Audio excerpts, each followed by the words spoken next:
Welcome to BRK news. So జనరల్గా alkaline water తీసుకుంటే ఆరోగ్యంగా ఉంటామని చెప్తూ ఉంటారు. అసలు దేన్ని మనం ఆల్కలైన్ వాటర్ అంటాము? సో వేదిక్ సైన్స్ దీని గురించి ఏం చెప్తుంది? పూర్తి వివరాలు తెలుసుకుందాం. మనతో పాటు ఉన్నారు ప్రముఖ vegetable therapist and sun spiritual society founder Vikramaditya Guruji గారు. గురూజీ నమస్తే అండి. సూర్యోస్మితలి ఈ మధ్య ఆల్కలైన్ వాటర్ తీసుకోండి, ఈ రోగాలు రాకుండా ఉంటాయి, హెల్తీగా ఉంటారని చెప్తూ ఉన్నారు. అయితే అసలు ఆల్కలైన్ వాటర్ని దేన్ని అంటాం మనం? వేదిక్ సైన్స్ ఏం చెప్తుంది దీని గురించి? అంటే మార్కెట్లో ఆల్కలైన్ వాటర్ మీద అద్భుతమైనటువంటి వ్యాపారం జరుగుతుంది. లక్షల్లో మిషన్లు, అవి తాగితే గ్యాస్ట్రిక్ తగ్గుతుంది, గ్యాస్ట్రిక్ దగ్గర నుంచి క్యాన్సర్ కూడా క్యూర్ అవుతుంది.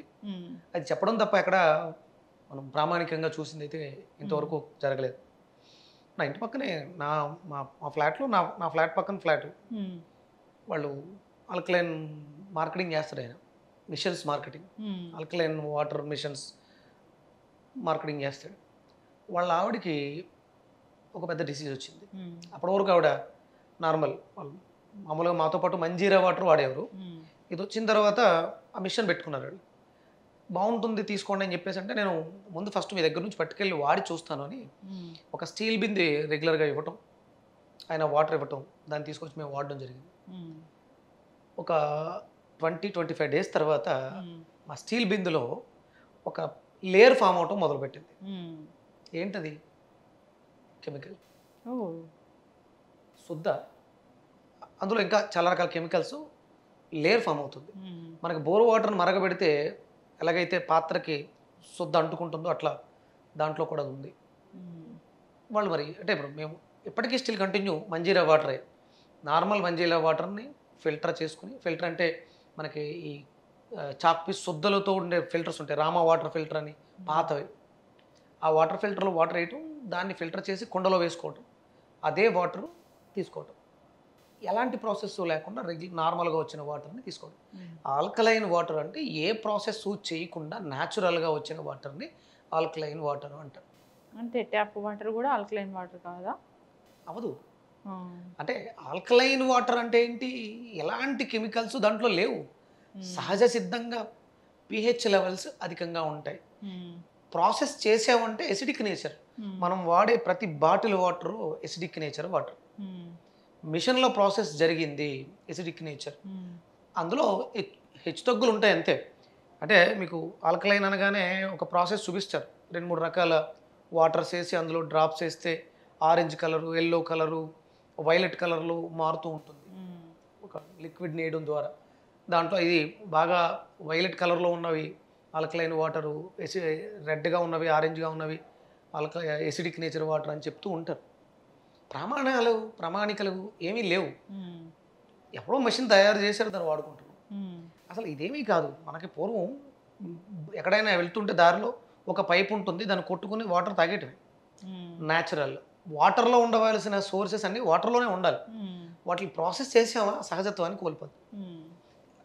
ఏమీ చెయ్యకుండా న్యాచురల్గా మనకి కాలువల్లో రెయిన్ వాటర్, అసలు extraordinary rain water, pH level చాలా ఎక్కువ ఉంటుంది, 7.8 ఎంత వస్తుంది అది రెయిన్ వాటర్. అంటే ఇప్పుడు ఆ రెయిన్ వాటరే మనకి పైపుల్లోను, ట్యాప్స్లోను, బోర్లోను వచ్చేది. అంటే కొన్ని ఏరియాల్లో శుద్ధ వాటర్ వస్తూ ఉంటుంది, అవి తాగడానికి అనుకూలంగా ఉండవు. కానీ సహజంగా కొంత ఒక లేయర్ వరకు వెళ్ళే తెచ్చుకునే వాటర్ అంతా కూడా మంచినీళ్ళే, వర్షాధారంగా వచ్చే వాటర్. ఆల్కలైన్ వాటర్ని మనం ఇంట్లో తయారు చేసుకోవచ్చు అంటే వేదిక్ సైన్స్ ఏమైనా చెప్పిందా సపరేట్గా దీనికోసం? అంటే నీటిని శుద్ధి చేసుకునే ప్రక్రియ, అది మరిగించకుండా దాంట్లో ఉన్నటువంటి పోషకాలు పోకుండా చేసుకునే ప్రక్రియ అని చెప్పింది. మనకి ఊర్లలో కాలువ దగ్గర నుంచి నీరు తెస్తూ ఉంటారు, కాలువ నీళ్లు ఎర్రగా ఉంటాయి. అప్పుడు వాళ్ళు కూడా ఒక చెట్టుకు సంబంధించిన కాయని పట్టుకెళ్ళి గట్టు మీద అరగదీసి ఆ గంధాన్ని నీళ్ళలో కలిపి బింది భుజాన్ని ఎత్తుకుని ఇంటికి తీసుకొస్తారు. ఇంటికి తీసుకొచ్చి ఒక పక్కన పెట్టేసి 1 గంటకి ఆ వాటర్ అంతా కూడా ప్లెయిన్గా ప్యూరిఫైడ్ అయిపోతూ ఉంటుంది. ఆ కాయ పేరు ఎండుపకాయ, ఒక కాయ అది. ఇలాంటి ప్రాసెస్ చేసి శుద్ధి చేసుకునేవారు. కొంతమంది అంటే మనకి ఇప్పుడు చిన్న చిన్న పిల్లలు కూడా చేశారు. ఇసుక, బొగ్గులు ఇలాంటి వాటిని ఒక ఫిల్ చేసి పైన వాటర్ పోసి వచ్చిన వాటర్ని ఫిల్టర్ని బట్టి ఫిల్టర్ కూడా అయ్యింది. బొగ్గులు, ఇసుక, కంక, స్టోన్స్, రాళ్ళు, ఇసుక, మెత్తని ఇసుక ఫిల్టర్ అవుతుంది. అక్కడ ఆగాల్సింది దాంట్లో ఉన్నటువంటి వ్యర్థ పదార్థాలు కానీ పోషకాలు కాదు.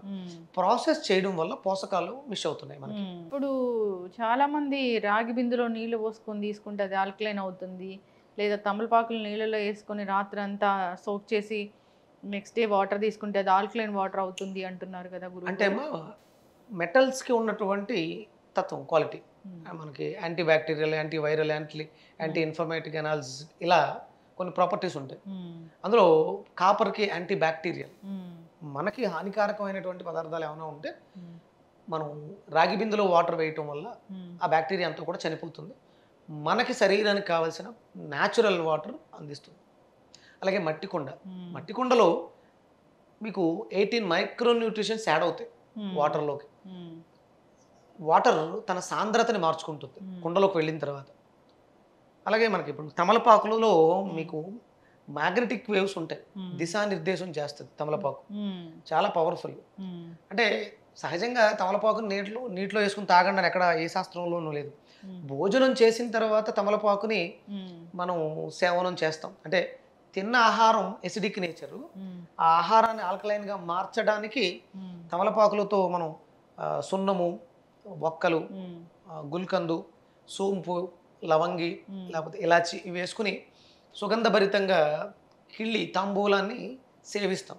ఇది మన జీర్ణ వ్యవస్థని మెరుగుపరచడం ద్వారా ఎసిడిక్ నేచర్లో ఉన్నటువంటి ఆహారం మనకి ఇబ్బంది పెట్టకుండా ఉపయోగపడుతుంది. Anti bacterial, anti viral, anti inflammatory canals, బాడీకి అరుగుదల శక్తిని ఇంప్రూవ్ చేస్తుంది తమలపాకు. అది నీళ్ళలో వేస్తే ఎందుకు మారుతుంది? దాన్ని నమలాలి. నీళ్ళలో వేస్తే దాని చుట్టూ వాటర్లో ఉన్న ఏమైనా బ్యాక్టీరియా వచ్చి ఆ తమలపాకు అంటుకుంటుంది. మ్యాగ్నెటిక్ అన్నాం కదా, ఏమైనా హెవీ మెటల్స్ ఏమైనా ఉంటే ఆ ఆకు అంటుకుంటే ఆ ఆకు తీసి పక్కన పెడితే ఆ హెవీ మెటల్స్ ఆకుతో పాటు వెళ్ళిపోతాయి. ఆ నీళ్లు ఉంటాయి తప్ప అలకలైనగా ఎందుకు మారిపోతుంది? అంటే మనం నెంబర్ ఆఫ్ వీడియోస్ చాలా వచ్చేస్తున్నాయి. తాంబూల సేవనం అన్నారు తప్ప తాంబూలాన్ని నీటిలో వేయమని ఎక్కడ కూడా ఏ శాస్త్రంలోనూ చెప్పలేదు. కాకపోతే మారేడు దళాలు నీళ్ళలో వేస్తే నీటి రుచి మారుతుంది. దాంట్లో అద్భుతమైనటువంటి పోషక విలువలు ఉన్నాయి. అది ఒకంత మీకు అంటే వగరు రుచిని కలిగి ఉంటుంది. మీకు మారేడాకు వగరుగా ఉంటుంది. దాంట్లోంచి కొన్ని పోషకాలు నీటిలోకి విడుదలవుతాయి. అప్పుడు వాటర్ కొంచెం తత్వాన్ని మార్చుకునే అవకాశం ఉంది. లక్ష్మీప్రదం కూడా. ఆ వాటర్ ఆల్కలైన్ అవ్వడానికి మీకు మినరల్ ఫ్లేవర్ తెలుస్తుంది మారేడాకు వేస్తే. తమలపాకు వేస్తే పెద్దగా మీకు ఏమీ తెలియదు. విభూది అంటే మారేడాకుల్ని, ఆవు పిడకల్ని కాల్చి, అంటే ఆవు నెత్తితో కాల్చి బూడిద చేసి ఆ విభూదిని మీరు వాటర్లో కలిపి కిందకి విభూది అంతా కిందకి వెళ్ళిపోయిన తర్వాత దాన్ని శుభ్రంగా పల్చటి బట్టలో వడకడితే అద్భుతమైనటువంటి ఆల్కలైన్ వాటర్. పిహెచ్ లెవెల్స్ ఎక్స్ట్రాడినరీగా ఉంటాయి. ఇలా అంటే ఇవి ఉన్నాయి శాస్త్రాల్లో. విభూతిని నీళ్ళలో కలుపుకు తాగటం, అది ఆల్కలైన్ అవ్వటం, రోగాలను తగ్గించే అవకాశం విభూతికి ఉంది. అది మారేడాకులు, ఆవు పిడకలతో చేసినటువంటి విభూతి. అయితే ఈ ఆల్కలైన్ వాటర్ తీసుకుంటే లాభాలు ఏంటి? అంటే బాడీలో మనకు ఉన్నటువంటి ఆర్గాన్స్, ఇంటర్నల్గా పనిచేసే వ్యవస్థ 12 సిస్టమ్స్ మీద ఆధారపడి ఉంటుంది. ఇవన్నీ కూడా ఒక రకమైనటువంటి ఒత్తిడికి లోనవుతూ ఉంటాయి. అప్పుడు మనం తీసుకునేటువంటి జలంలో ఉన్నటువంటి పోషకాలు రిలీజ్ అయినటువంటి, అంటే లివర్లోంచి రిలీజ్ అయినటువంటి టాక్సికేషన్, వీటిలన్నింటినీ కూడా బయటకి ఎలిమినేట్ చేస్తుంది. బాడీ ఆల్కలైన్గా ఉంటే విష పదార్థాలు, వ్యర్థాలు బయటికి విసర్జించబడతాయి. ఎసిడిక్ నేచర్లో ఉంటే లోపలే ఉంటాయి. దానివల్ల క్రేవింగ్స్ ఎక్కువగా ఉంటాయి, ఆకలి ఎక్కువగా ఉండడం, ఎంత తిన్నా తృప్తి లేకపోవడం, దాహం తీరకపోవడం, ఇలాంటివి ఉంటాయి. ఆల్కలైన్ వాటర్ ఎప్పుడైతే తీసుకున్నామో ఒక రకమైనటువంటి సాటిస్ఫాక్షన్, తృప్తి ఇది లభిస్తుంది. అలాగే అనారోగ్య సమస్యలు, ఎసిడిటీ దగ్గర నుంచి క్యాన్సర్ వరకు అద్భుతమైనటువంటి క్యూర్ చేసేటువంటి గుణాలని ఆల్కలైన్ వాటర్ కలిగి ఉంటుంది. అయితే ఇంకా ఏమీ అందుబాటులో లేనప్పుడు మట్టి కుండలో వాటర్ తీసుకున్నా అది ఆల్కలైన్ వాటరే అవుతుంది. ఇంకా లేదంటే ఈ మారేడు దళాలని నీటిలో వేసి రాత్రంతా ఉంచి ఆ వాటర్ తీసుకున్నా కానీ అది ఆల్కలైన్ వాటరే అవుతుంది. మీరు చెప్పినట్లు విభూది చెప్పిన పద్ధతిలో చేసి దాన్ని వాటర్లో కలిపి అది కిందకి సెటిల్ అయ్యాక ఆ వాటర్ని తీసుకుంటే అది ఆల్కలైన్ వాటరే అవుతుంది. ఎక్స్ట్రాడినరీ వేదిక్ సైన్స్ చక్కగా చెప్పారు గురుగారు. ఈ మధ్య ఒక వీడియో వైరల్ అవుతుంది ఏంటంటే తమలపాకు నీళ్ళలో వేసి రాత్రంతా సోక్ చేసి ఆ వాటర్ తీసుకుంటే ఆల్కలైన్ వాటర్ని, దానికి ఉండే గుణాలు దానికి ఉండొచ్చే కానీ ఆల్కలైన్ అయితే చేయదు. చాలా చక్కటి ఇన్ఫర్మేషన్ గురువు గారు, ధన్యవాదాలండి. సూర్యోస్మిత.